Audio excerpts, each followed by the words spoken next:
सभी को नमस्कार। जैसा कि आप सब लोग जानते हैं कि हम पिछले कई महीनों से संघर्ष कर रहे हैं रेसलिंग फेडरेशन ऑफ इंडिया के प्रेसिडेंट बृजभूषण सिंह के खिलाफ, क्योंकि उसने भारतीय महिला पहलवानों का यौन शोषण किया है और भी काफ़ी सारे जो हैं घोटाले फेडरेशन के माध्यम से उसने किए हैं। पिछले कई दिनों से हम देख रहे हैं कि समाज में हमारे खिलाफ एक अलग से नैरेटिव बनाया जा रहा है, कुछ अफवाहें फैलाई जा रही हैं और साथ में मीडिया भी कई तरह की खबरें जो है दिखा रहा है। तो हमारा आज ये वीडियो बनाने का एक ही पर्पज़ है कि हम जो अपनी सच्चाई, जो असली सच्चाई है वो आप लोगों तक पहुंचा सकें। आज हम इस आंदोलन की शुरुआत से लेकर अभी तक पूरी की पूरी सच्चाई आपके सामने डिटेल के साथ रखेंगे। आज जो हमारे ऊपर कई तरह के जो आरोप भी लगे हैं, आज हम उनका भी जवाब जो है प्रूफ के साथ देंगे। सबसे पहला जो आरोप हमारे ऊपर लगा था वो लगा था कि हमारा ये जो आंदोलन है वो राजनीति से प्रेरित है। कांग्रेस लीडर दीपेंद्र हुड्डा ने हमारे को इस आंदोलन के लिए उकसाया है। आप सबको पता है कि सबसे पहले जो हम प्रोटेस्ट पे आए थे जंतर मंतर पे, वो जनवरी में आए थे और उस प्रोटेस्ट की जो परमिशन है वो बीजेपी के ही 2 लीडर्स ने ली थी। उसका प्रूफ है हमारे पास।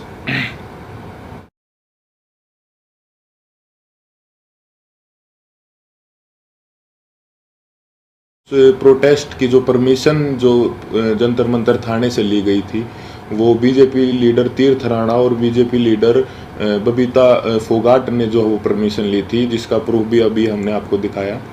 तो ये कैसे हो सकता है कि ये आंदोलन जो है वो कांग्रेस ने करवाया? गारंटी के साथ बोल सकते हैं कि 90% 90% जो कुश्ती से जुड़े लोग हैं, चाहे वो पहलवान हो या कुश्ती से जुड़े हमारे कोचेस हों, उन सबको जो है ये पता था कि 10-12 साल से जो है इस तरह की छेड़छाड़ जो महिलाओं के साथ जो है हो रही है, या उन किसी और कुछ लोगों ने देखा भी था, जिसका प्रूफ मीडिया में कुछ कोचेज ने दिया है। कई लोग जो है इसके खिलाफ आवाज़ उठाना भी चाहते थे, लेकिन हमारी जो रेसलिंग कम्युनिटी है उसमें एकता की कमी थी।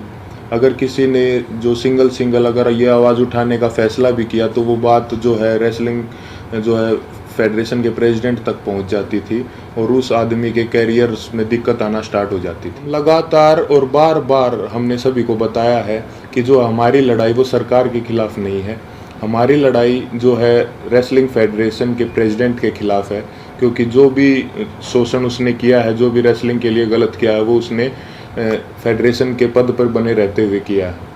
और हमारी लड़ाई सरकार से वैसे भी नहीं हो सकती, क्योंकि जो मैंने अभी आपको पीछे बताया कि जो है बृजभूषण भी जो है वो रूलिंग पार्टी से ही सांसद है और जो जिन्होंने प्रोटेस्ट की परमिशन ली वो भी जो है बीजेपी के ही लीडर हैं।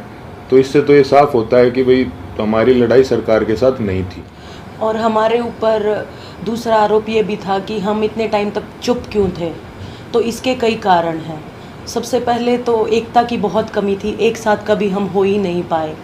और इसका दूसरा कारण तो आप समझ ही सकते हैं कि माइनर जो लड़की जिसने 161 के बयान दिए, फिर 164 के, उसके कई दिन बाद जो है उसने अपने बयान बदले, क्योंकि उसके परिवार को डराया गया, धमकाया गया। तो सिंगल आवाज़ उठा भी कैसे सकते थे। कुश्ती में आने वाले सभी खिलाड़ी बहुत ही गरीब परिवार से होते हैं, उनमें हिम्मत नहीं होती वो इतनी बड़ी व्यवस्था और इतने पावरफुल आदमी के खिलाफ आवाज़ उठा सके। और वो सब आप लोगों ने महसूस भी कर लिया होगा कि इंडिया के टॉप रेसलर्स ने मिलकर आवाज़ उठाई और उसके बावजूद भी उन्हें किन किन हालातों से गुजरना पड़ा। 28 तारीख को महिला पहलवानों के साथ जो व्यवहार हुआ वो पूरे देश ने देखा है। कैसे उनको ज़बरदस्ती घसीटा गया और कैसे जो उनको ज़बरदस्ती अरेस्ट किया गया, जबकि हमने कोई भी जो है कानून नहीं तोड़ा था, ना ही किसी संविधान का उल्लंघन किया था। फिर भी हमारे ऊपर जो है इतना ज़ोर ज़बरदस्ती का और इतना बर्बर व्यवहार जो है किया गया पुलिस प्रशासन द्वारा। हम आप सबको ये क्लियर कर देना चाहते हैं कि जो 28 मई की जो महिला सम्मान महापंचायत की जो कॉल थी वो हमने नहीं दी थी, वो हमारे खाप चौधरियों ने दी थी महम में पंचायत के बाद। हमारे को तो कुछ समय के बाद जो है इस फैसले के कुछ समय बाद हमारे को ये पता चला कि 28 तारीख को जो है नए संसद भवन का उद्घाटन भी है। फिर भी जो है हमने हमारे बड़े बुजुर्गों के आदेश का जो है पालन किया, जिसके परिणाम स्वरूप जो है हमारे को इस तरीके से बर्बरतापूर्वक घसीटा गया रोड पे, और जो है हमारे को प्रोटेस्ट साइट से भी जो है ज़बरदस्ती हटा दिया गया। 28 तारीख को जो घटना हमारे साथ हुई उसने हमें अंदर से तोड़ दिया था। हमने देश के लिए इतने पदक जीते, देश का इतना मान सम्मान बढ़ाया, फिर भी हमारे मान सम्मान को जो है वो सड़कों पर रोन दिया गया। उस घटना के बाद हम जो है इतने आहत हो गए थे, इतने परेशान हो गए थे कि वो बात हम वर्ड्स में भी नहीं बता सकते। हमें कुछ समझ नहीं आ रहा था कि हमारे साथ ये क्यों हुआ। उसके बाद हम सब ने अपने सारे मेडल्स गंगा जी में विसर्जित करने का फ़ैसला लिया, क्योंकि हमें वो अपने सारे मेडल्स बेईमानी नज़र आ रहे थे। लेकिन फिर हरिद्वार में भी हम सब इस तंत्र की साजिश का शिकार हो गए। जैसे ही हम हरिद्वार में अपने मेडल बहाने पहुँचे तो तंत्र से जुड़ा एक आदमी बजरंग का हाथ पकड़ के साइड में ले गया और उससे पता नहीं कितने नेताओं की बात करवाई कि आप रुको, आपके बारे में मीटिंग चल रही है और आपको न्याय भी मिल जाएगा, आप बस 7 बजे तक रुको। और कैसे भी करके जो है 7 बजे तक बजरंग को जो है रोक के रखा, और एग्जैक्ट 7 बजे तंत्र से जुड़े और भी इसी तंत्र से जुड़े लोग पता नहीं कितनी संख्या में वहाँ पे पहुँच जाते हैं। और वहाँ पे जो है व्यवस्था इस तरह की बन जाती है कि अगर उसके बाद हम मेडल बांटने जाते तो वहाँ पे हिंसा भी हो जाती। तो वहाँ भी हमने फिर समझदारी जो है दिखाई और जो है रुकने का निर्णय लिया कि अभी हम रुक जाते हैं। और एक और बात क्लियर कर दे कि वो मेडल हमने सिर्फ अपने कोचेज़ को और अपने माँ बाप को वापस दिए थे। वहाँ पे क्या चल रहा था ये हमारे को कुछ समझ में ही नहीं आ रहा था। हम उस मानसिक स्थिति में थे ही नहीं कि हम वहाँ पे किसी साजिश को या वहाँ पे क्या चल रहा है इस चीज़ को समझ पाते। हम बहुत ही एक तनाव में और एक बहुत दुखी मन के साथ अपने जीवन की पूरी कष्ट कमाई को वहाँ लेके गए थे। लेकिन वहाँ पे क्या हुआ उसको, क्योंकि हम जो है आंदोलनकारी नहीं है ना, हमें एक्सपीरियंस है, हमने जो है पूरी ज़िंदगी कुश्ती करी है ना, सोशल लाइफ भी नहीं जिए, तो कई बार इस तरह के जो माहौल क्रिएट होते हैं वो नहीं समझ में आते। साथ में हम अपनी ज़िंदगी की पूरी कमाई वहाँ पे लेके गए हुए थे। इस घटना के बाद हमारी मानसिक स्थिति ऐसी हो गई थी कि हमें कुछ भी समझ नहीं आ रहा था कि कौन हमारे साथ है, कौन जो हमारे खिलाफ है, कौन इस तंत्र का हिस्सा है। हम दिमागी रूप से बिल्कुल जो है ब्लैंक आउट हो गए थे।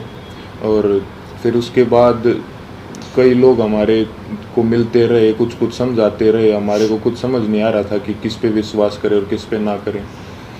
इसी बीच ये समझाया गया हमको कि होम मिनिस्टर सर से आपको मिलना चाहिए, क्योंकि जो है सारे समाधान वहीं से निकलेंगे। हम वहाँ पे सिर्फ अपनी बात रखने के लिए गए थे। और अब ये भी सुनने में आ रहा है कि कई खापे जो हैं वो हमसे नाराज़ हैं। मैं सबसे हाथ जोड़ के यही विनती करना चाहूँगा कि आप प्लीज़ अफवाहों पे ध्यान मत दो।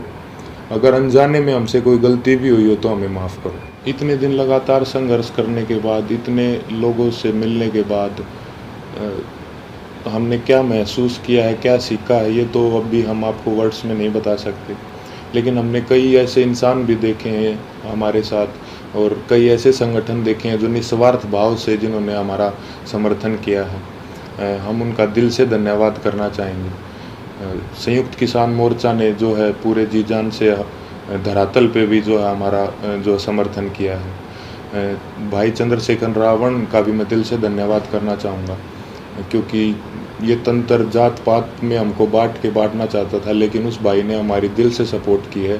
तो चंद्रशेखर भाई का भी दिल से धन्यवाद। सत्यपाल मलिक जी का भी मैं धन्यवाद करना चाहूँगा कि उन्होंने हमारे को प्रेरित किया कि कैसे बेबाकी से अपनी बात जो है रखी जाती है। साथ ही सभी महिला संगठनों का भी मैं जो है दिल से धन्यवाद करना चाहूँगा कि उन्होंने जितनी ताकत उनमें थी हमारा सपोर्ट किया है। साथ ही छात्रों का भी, हर एक उस इंसान का जो निस्वार्थ भाव से हमारे पास हमारे समर्थन के लिए आए हैं, उनका हम दिल से धन्यवाद करना चाहेंगे। और हम चाहेंगे कि आगे भी मुसीबत के समय में आप हमारा ऐसे ही साथ दें। इसके लिए मैं धन्यवाद करना चाहूँगा बीजेपी लीडर जो हैं बबीता जी और तीर्थ राणा जी का, कि उन्होंने जो है पहलवानों को एकजुट करने का काम किया। साथ ही उन्होंने इस आवाज़ को उठाने के लिए उन्हें मोटिवेट भी किया। उसके बाद इन्होंने ही सरकार के साथ जो है मीडिएटर बन के जो पहलवानों को एक कमेटी का नाम दे के जो है आश्वासन दिलवाया सरकार से, यही उसके बीच में जो है मीडिएटर थे। हालांकि वो बस एक आश्वासन ही निकला, क्योंकि उसके बाद जो है उस कमेटी का कोई रिज़ल्ट नहीं निकला और रेसलिंग फेडरेशन ने अपना काम वापस से वैसे ही सुचारू रूप से जारी रखा, जिसकी वजह से फिर हमें 3 महीने के बाद वेट करके जब हमें न्याय नहीं मिला तो हमें दोबारा जो है वो जंतर मंतर पर आना पड़ा। हम अपने माध्यम से सभी देशवासियों को ये संदेश भी देना चाहते हैं कि कभी भी किसी के साथ भी अगर कोई अन्याय होता है तो हमें जो है हमेशा ही एकजुट होने की जो ज़रूरत रहती है और होना चाहिए हमें एकजुट, क्योंकि हमने इतने इस दौर में यही महसूस किया कि कहीं ना कहीं ये तंत्र हमारी एकता की कमी है, जो हम बटे हुए हैं उसका ही ये फ़ायदा उठाता है। किसी के साथ भी अन्याय हो तो आप प्लीज़ एक साथ आइए। अन्याय के खिलाफ निस्वार्थ और सच्चे मन से अगर हम कभी भी एकजुट होकर अन्याय के खिलाफ आवाज़ उठाते हैं तो आत्मा को बहुत संतुष्टि मिलती है। धन्यवाद।